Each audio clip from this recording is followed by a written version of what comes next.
Capítulo 19. Lo que ustedes los mortales llaman ego. La verdadera realidad trasciende toda lógica, pensamiento y verbalización. Más allá del pensamiento y el lenguaje está lo que conecta con el ser y con la vida plena de sentido. Cada uno de nosotros es un sentimiento y existe un estado de conciencia desde el cual se dialoga con el mundo y todo adquiere significado. El lunes, en la sesión de meditación con mi grupo, todos vimos una luz blanca, y dos de nosotros nos conectamos al diálogo con el mundo. Un ruido contestaba un deseo y una pregunta. El trinar de un pájaro respondía a una ilusión, y el ladrido de un perro una sensación corporal. Ningún lenguaje puede describirlo, y cualquier lenguaje puede llegar al sinsentido total. El sentimiento de unión con el mundo jamás. Así me preparé para la sesión del miércoles. Iba a ayudar a operar a 3 amigos: Stan, su novia Mimi y su ex esposa Simi, a los que había invitado a recuperarse en mi casa de Coyoacán. E iba a preguntarle al hermano acerca de la película que Stan quería hacer. El miércoles en la mañana me introduje, de nuevo en el estado de sincronicidad, y de nuevo supe que existe un estado de conciencia en el que se establece un diálogo con el mundo, en el que cada sonido, gesto, movimiento, cambio de coloración y textura de las nubes tiene un significado total. Como siempre, tuve que percatarme de las pruebas que el mundo me impone, y llegué a la casa de Pachita con la sensación de haberlas pasado satisfactoriamente. Me encontré con Rita y sus amigos, y penetré al recinto. Alrededor de 100 gentes esperaban en el patio, y me enteré que esa tarde habría 50 consultas y 20 más de operaciones. Un nuevo ayudante estaba en la puerta, y la forma en la que controlaba la entrada de la gente me pareció muy eficaz. D cuidaba la cortina del recinto y me pidió esperar antes de entrar. El hermano recibía a la gente con su acostumbrada ternura, y de nuevo me percaté de su ilimitada capacidad para estar completa y absolutamente con cada enfermo.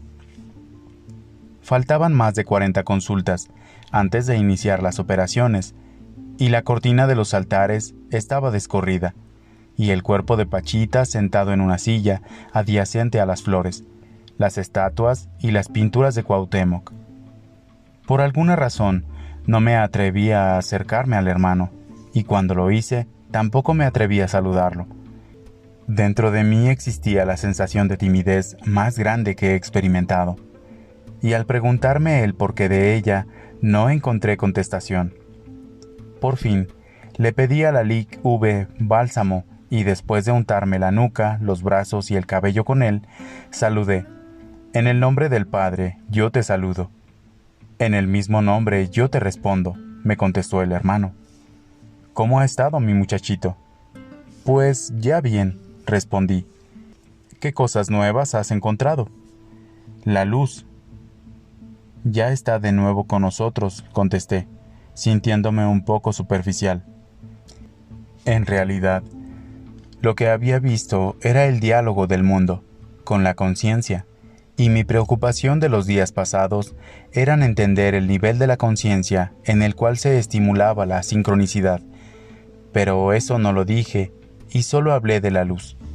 Esta última la había visto venir para todos y no únicamente para mí.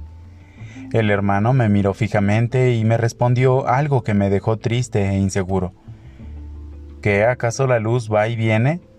¿Qué, acaso estamos jugando? Pensé que el hermano no había entendido que me refería a la victoria de la luz para todos y no solamente para mí. Pero también supe que por admonición era justa y necesaria.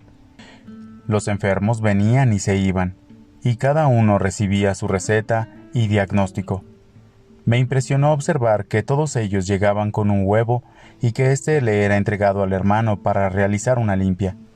Esta última era similar en ejecución a la que yo había visto realizar a don Lucio.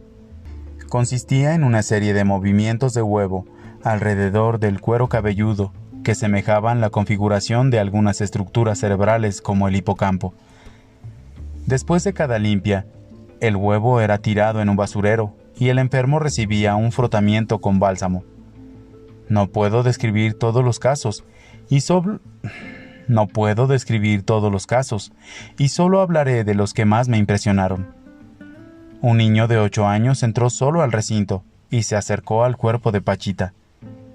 «Tengo ganas de morir», le dijo en voz apagada.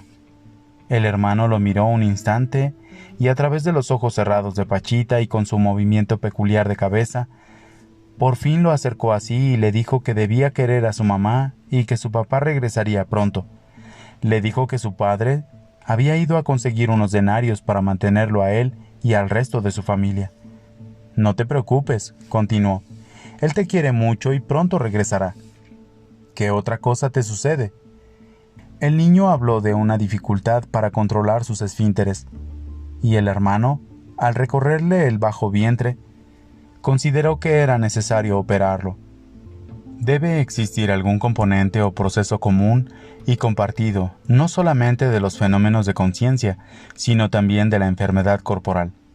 Ese día, por lo menos, el 40% de las consultas fueron de alteraciones emocionales. Gente venía y se iba quejándose de infidelidades, celos y abandonos. Pensé que desperdiciaban al hermano y que éste debía utilizar su tiempo en cosas más importantes, pero obviamente él no compartía mi opinión. Trataba a una mujer quejándose de la infidelidad de su hombre con la misma intensidad y atención que le ofrecía a un cáncer considerado incurable. Cuando se le pedía ayuda para retomar al marido irresponsable, pedía en el nombre del fulano, escrito en un papel, y prometía visitar a los interesados para resolver el abandono. Una mujer ciega y anciana penetró al recinto, y el hermano la reconoció inmediatamente. La abrazó colocando los brazos de Pachita alrededor de los hombros de la viejita, y oyó sus quejas. «Ya no veo», le decía entre sollozos. «Mi cuerpo está débil, y no me puedo acostumbrar a la falta de visiones y encuentros». «Mi cariñosa niña», le respondió el hermano, «lo que sucede es que en tu vida viste mucho y ahora has penetrado en una nueva etapa. Ten paciencia, yo le pediré a mi padre bendiciones para tu vejez». Acompañé a la anciana a la salida y al ingresar el hermano me contó que esa mujer había sido una gran médium y había tenido mucho dinero, pero ahora se había quedado sin lo primero y sin lo segundo. Pensé que los talentos psíquicos requerían de un cuidado extremo, y no me pude imaginar a Pachita perdiendo su capacidad curativa. Era como una luz enviada desde arriba y ninguna alteración corporal podía apagarla. Si se iba, era por error, abandono o irresponsabilidad. Las operaciones se iniciaron con los casos de ojos. Un muchacho joven, completamente ciego, entró acompañado de su mujer. Se le sentó en la misma silla que antes había ocupado el cuerpo de Pachita, y se le intervino con el cuchillo. Era muy impresionante ver cómo la hoja metálica, raída por el tiempo, penetraba en la delicada joya de sus ojos. Nunca vi manifestaciones de dolor durante las operaciones de ojos, y el caso del muchacho no fue la excepción. Mientras el cuchillo penetraba y giraba en el interior de los globos oculares, el joven se mantuvo tranquilo y quieto, como siempre. Después del cuchillo se probó el alcance y finura visual, utilizando una lámpara de mano, y el hermano introdujo su pulgar entre la pared interna de la órbita y la externa lateral del ojo. A pesar de todo lo que había visto, me quedé atónito, tratando de entender cómo aquel dedo gigantesco podía caber en un espacio tan reducido. Después de varias operaciones de ojos, un muchacho joven y sordomudo ocupó la cama de operaciones. El hermano no me había permitido ocupar mi lugar acostumbrado, junto a la ventana y frente al cuerpo de Pachita, y trabajaba a su lado en una posición incómoda. El caso era complicado, porque no había forma de saber si la intervención era o no un éxito. El cuchillo fue introducido en el oído derecho y penetró 5 centímetros en él. El hermano susurró que tenía que alcanzar el caracol del oído interno para abrirlo. Yo decidí tocar las cejas del muchacho para detectar algún movimiento que me indicara una respuesta al sonido. No lo pude hacer desde la posición que ocupaba y le pedí al hermano permiso para ocupar el lugar de la ventana. Accedió y empezamos a hablarle al sordomudo. Su mundo era muy diferente al nuestro, dijo el hermano. Inclusive, si logro abrir el caracol, el sonido no será reconocido como tal, sino como otra sensación. Después de varios minutos, noté que la ceja se movía en el instante en el que llamábamos al muchacho, y allí concluyó la operación. Mientras traían al siguiente paciente, aproveché para preguntarle al hermano: ¿Tienes amigos? Claro, me contestó. Todos son mis amigos. Pero, insistí, ¿tienes amigos? Bueno, mi séquito me acompaña, Cuitláhuac está a mi lado. Y el resto de mis compañeros de reinado me ayudan. En ese momento entró Memo. Tenía un dolor terrible de cabeza y se sentía mareado por tantas gentes y problemas. Hermano, le dijo con voz fuerte, ya no aguanto tanta gente. Mira, mi pequeño, no te desesperes. Memo no está hecho para multitudes, nos dijo el hermano a Armando y a mí más tarde. Se desorganiza y le da dolor de cabeza. Yo tampoco me sentía muy tranquilo. Le había prometido a Stan preguntar acerca de la posibilidad de filmar una película, acerca de Pachita, utilizando como base este libro, y no encontraba la forma de plantear la petición. Por fin me atreví y le dije al hermano que haría lo que él me aconsejara. Si consideraba adecuada la película, colaboraría en ella, si no, no lo haría. Mira, Jacobo, me contestó con seriedad, la finalidad es comercial y no hay inocencia. Le agradecí la claridad y acepté su decisión, y a partir de ese momento me sentí tranquilo. La siguiente paciente fue una mujer que se quejaba de dolores abdominales. Armando me dijo que la paciente venía acompañada de una vidente y que sería interesante preguntarle. No sé cómo Armando supo que era vidente y noté que su actitud cambiaba. Seguramente se sentía observado y eso le hizo comportarse con mayor seriedad que la acostumbrada. La mujer se recostó en la cama y el hermano auscultó el vientre. «Ya te han operado, ¿verdad, mujercita?» A la mujer le habían extraído la matriz y una cicatriz enorme era la constancia del atentado. «La medicina moderna es una carnicería», comentó muy serio el hermano. «Los doctores no tienen empacho alguno en violar lo más sagrado del feminismo y extraen la matriz de la mujer como si fuera una muela cariada. Jamás se debería hacer tal barbaridad. Es un atentado en contra de la vida y de la posibilidad de procrearla». «Es que tenía cáncer», contestó la mujer. «¿Qué cáncer ni qué 8 cuartos? El cáncer está de moda y cuando los médicos no saben algo, dicen que es cáncer y se atreven a hacer estas barbaridades.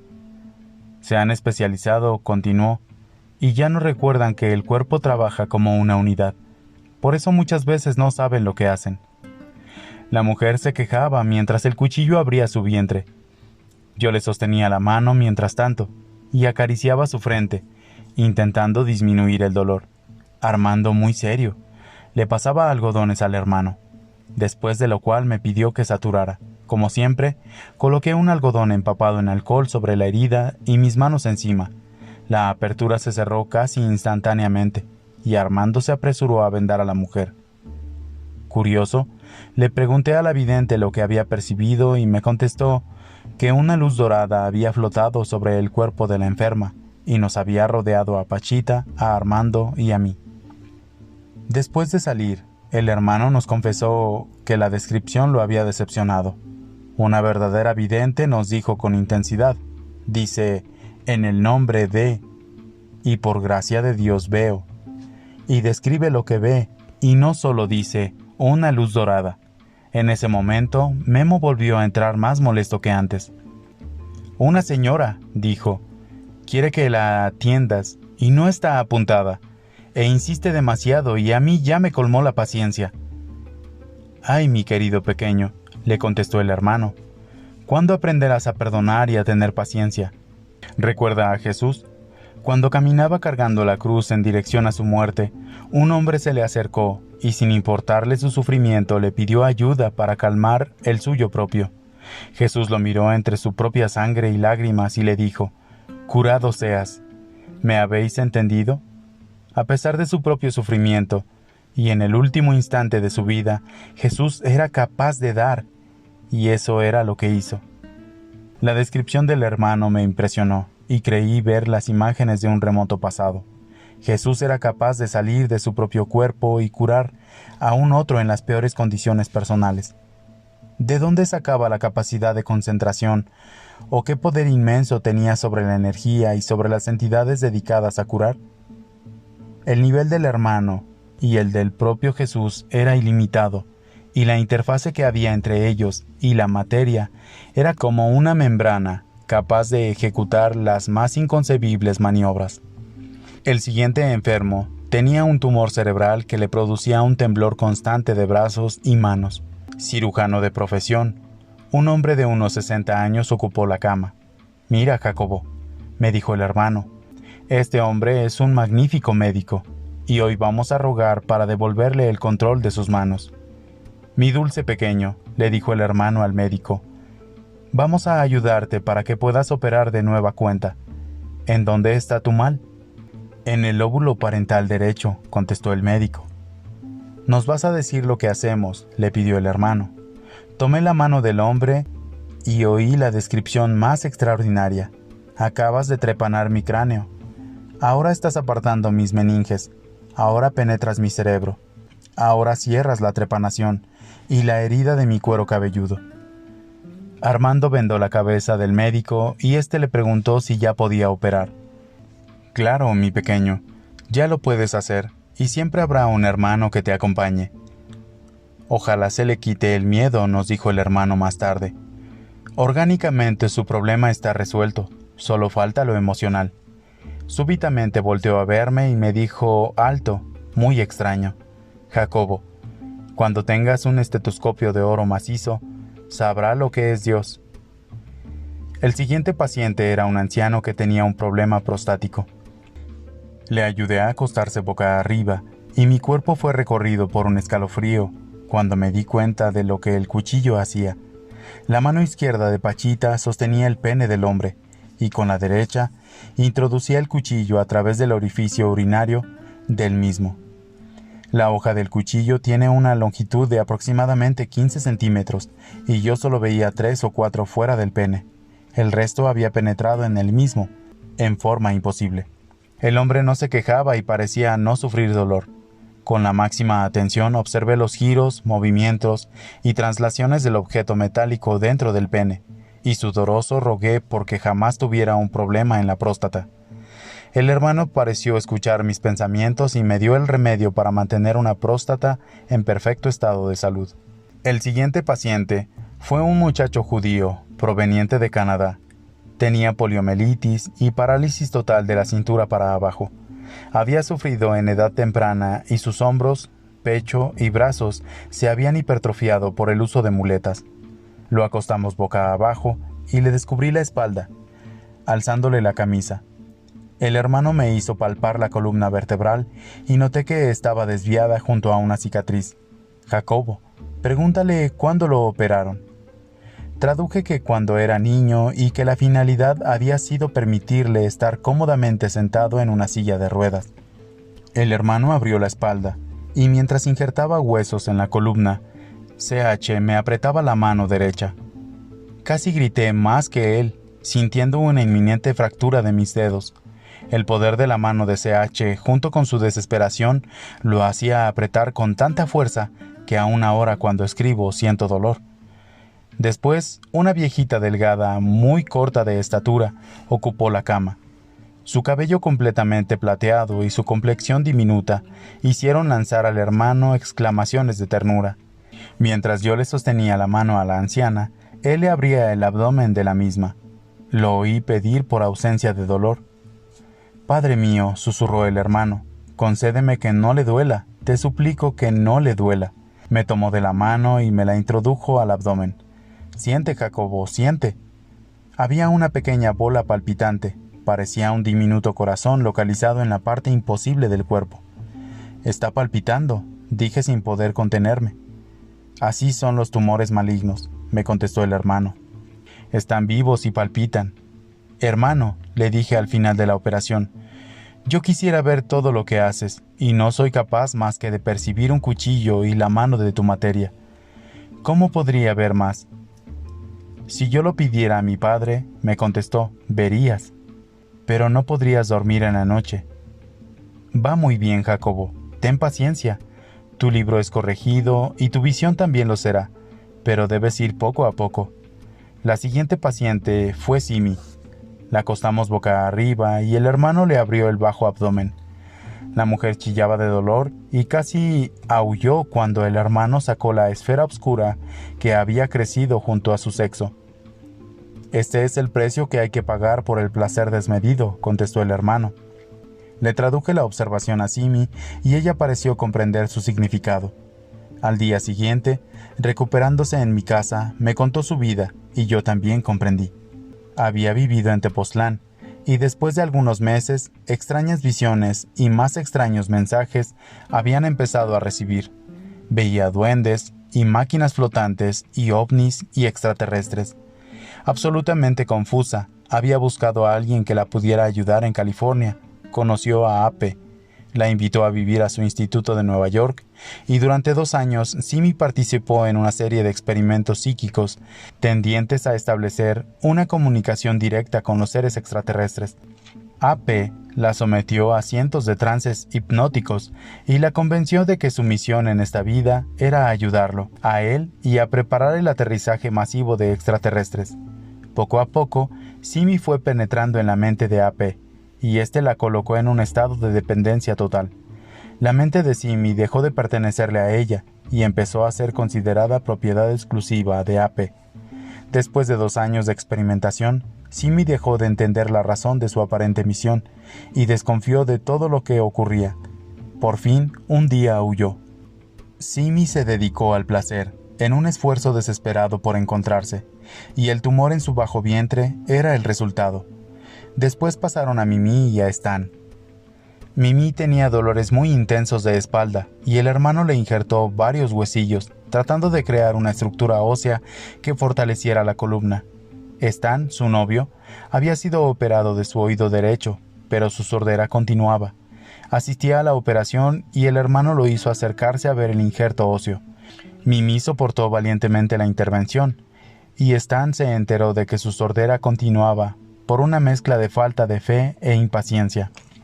Al terminar con Mimi, el hermano invitó a Stan a una nueva intervención, pero él se negó con temor. Cuando nos quedamos solos, el hermano me dijo que me contaría la vida de Pachita. Algún día lo haré, y sabrás lo que los mortales como ustedes llaman ego. Aquí en la tierra, los mortales necesitan aire y agua y alimentos, y deben ser proporcionados. La siguiente enferma interrumpió el monólogo.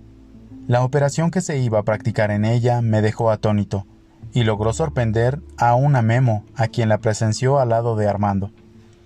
Una mujer bondadosa penetró al recinto, acompañada de su hija. Los médicos le habían detectado un tumor maligno en el pecho, y se lo habían amputado. Ahora el hermano vio que un pulmón debía ser injertado y todos nos preparamos para la operación. Era la última operación, por ser más compleja y larga. Tomé la mano de la mujer y le acaricié su frente mientras el cuchillo de monte abría una incisión gigantesca en su costado derecho. Se oyó un sonido parecido a un escape de aire, y enseguida la mano de Pachita extrajo un tejido membranoso y violáceo, y tomó de la mesa adyacente a la silla un paquete de papel aluminio. De nuevo no supe quién había traído el paquete ni cómo apareció en la mesa. Contenía un pulmón enrollado en sí mismo. El hermano colocó uno de sus extremos en la incisión y me pidió que sostuviera el extremo libre. Su consistencia era suave y esponjada. Lo sostuve con dificultad, temiendo que resbalara de mis dedos, y me acerqué a la herida. El cuchillo estaba colocado en ella y la mano de Pachita lo sostenía. No había otro instrumento, y a pesar de ello, algo empezó a jalar el pulmón. Lo veía deslizarse hacia el interior del cuerpo, y mi mano siguió el movimiento. De repente, el tejido desapareció en el interior del cuerpo, y la herida se cerró frente a mis ojos, sin dejar rastro visible aparente. Le dije a la mujer que todo había terminado, pero estaba equivocado.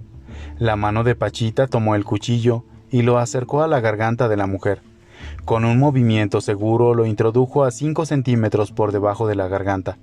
Se oyó un chasquido, y el hermano me preguntó si lo había oído. «Claro que sí», le contesté. «¿Qué era?», me preguntó. «¿El pulmón?». El hermano se rió a carcajadas. «El pulmón no está delante, Jacobo. La tráquea», corregí apenado. «Claro», contestó. «Eso fue la tráquea». Después supe que la mujer tenía grandes dificultades respiratorias, y la maniobra en la tráquea había sido utilizada para solventarlos. Ya no me atreví a decir que todo había terminado y observé la siguiente maniobra. Más bien la olí. Súbitamente, un olor putrefacto invadió mis fosas nasales. Busqué su procedencia y al hacerlo, oí un ruido extraño. Era como si una llave de agua se hubiese abierto, y el líquido chorreante hubiese sido descargado sobre el piso del recinto.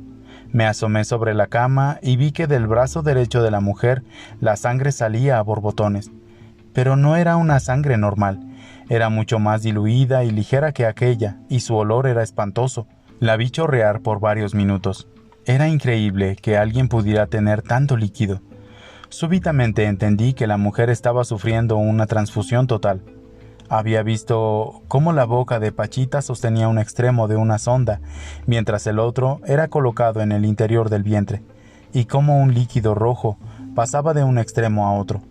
Era demasiado increíble pensar que la boca de Pachita sirviese como fuente de sangre, pero mi aprendizaje era que lo más probable es precisamente lo más improbable, y no descarto esa posibilidad.